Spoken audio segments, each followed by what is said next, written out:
අපි දැන් මේ කතා කරන්නේ මන්දාකිණි ටෙලිකාන්තේ මන්දාකිණිත් එක්ක. ඉතින් මන්දාකිණි කොහොමද අසල තොරතුරු කියන ටිකක් පාඩි. මේ දවස්වලයි ටෙලිනාට්‍ය කීපයකම වැඩ කටයුතු සිද්ධ වෙනවා. උත්පලා කියලා මගේ විකාශන ටෙලිග්‍රෑම් එකක් තියෙනවා. ඊට පස්සේ කිනියග පුරුදු කියලා තව ටෙලිග්‍රෑම් එකක් තියෙනවා. ඒත් එක්කම දැන් අද පටන් ගත්ත අපේ මන්දාකිණි කියලා අලුත් ටෙලිනාට්‍ය වැඩ කටයුතු. මේ ටික තමයි කරන්නේ. කොහොමද දැනෙන්නේ මන්දාකිණි දාම්පේ මන්දාකිණි චරිතය? කියන්නේ මන්දාකිණි චරිතයකට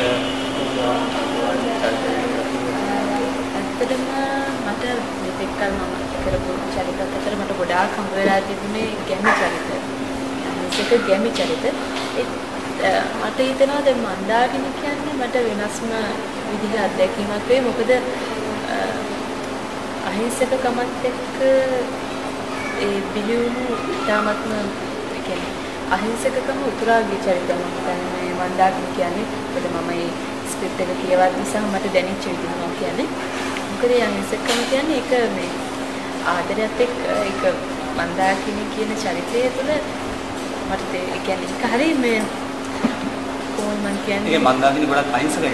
අහිංසකයි තමයි. ඒකට අහිංසකකමත් එක්ක තවත් එයාගේ තියෙන ඒ කියන්නේ දඟකාරකමක් නෙවෙයි. ඒක අහිංසක කියන එක මම හිතනවා පරිම තැනක ඉන්න චරිතයක් වෙනට කැම්පස් එකේ ඉඳලා තමත්ම අහිංසකව ජීවත් වෙන චරිතයක් සහ ආදරයක් එක්ක කොහොමද ඒක වෙනස් වෙන්නේ කියන එකත් ඉදිරියට බලාගෙන ඉන්නවා. මන්දාකිණි කියන චරිතය එකම නම් මොකද අහිංසකද? මම හිතන තරම මන්දාකිණි තරම් අහිංසක නෑ. මේක මම ඉතින් සාමාන්‍යයෙන් අපි ප්‍රේක්ෂකයෝ වෙනම තියෙන සමහරක් චරිත ගොඩක් නපුරු ආකාරයක කියන්නේ සමහර චරිත දැකලා තියෙනවා. ඉතින් මේ අපේ ප්‍රේක්ෂකයන් හිතන්න පුළුවන් මේ මන්දාකිණි කියන අහිංසක චරිතේ එක වෙලාවකට නපුරු වෙනවා විවිධ චරිත. කියන්නේ චරිතාංග නිර්ණයක් වලට පස්සේ මොකද මේ වගේ චරිත කරන්න ඕනේ.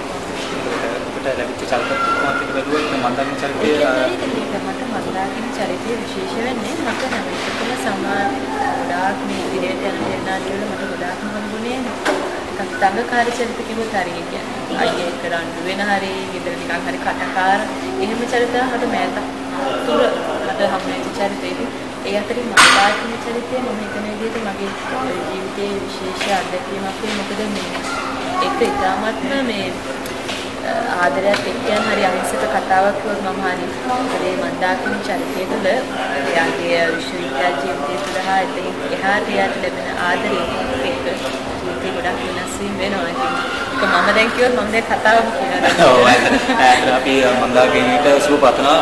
මන්දාකිණිගේ චරිතය මන්දාකිණි ටෙලිකාන්තෙන් අපේ ප්‍රේක්ෂකයන් බලනගනි කියලා අපි හිතනවා. අපි දින ලක්මාලට අද දවසේ මට හොඳට මට කිසිම කරදරයක් නැති ගත කරන්න තමයි ගොඩක් කැමති.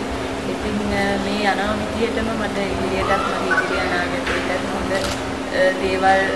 දේවල් දකින්න පුළුවන් කියලා ප්‍රාර්ථනා කරන එක තමයි මගේ